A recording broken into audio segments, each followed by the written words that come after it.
Now, today we want to discuss about how we can now make the multiple lines of or in the graph in the data science. So, as usual, we start with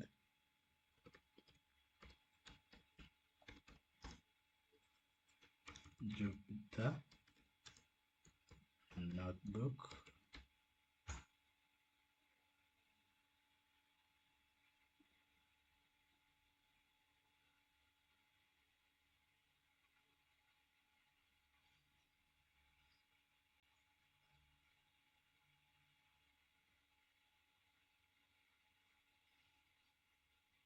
It's taking long.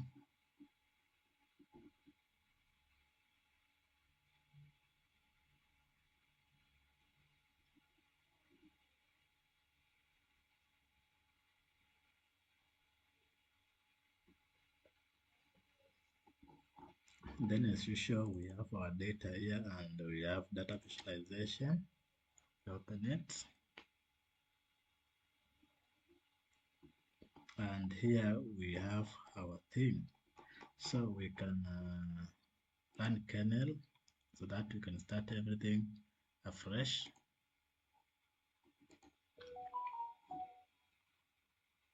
And now we can start explaining what is going to happen.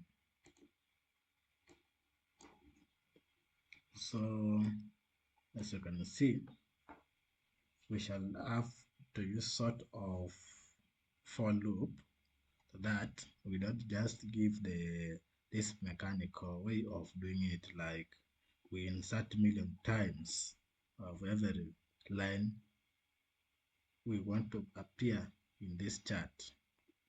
So that's why we are not going to start doing this every time, so that we insert for Java, we insert line for Python and so on. We just use the for loop. So let's do it in the next shot.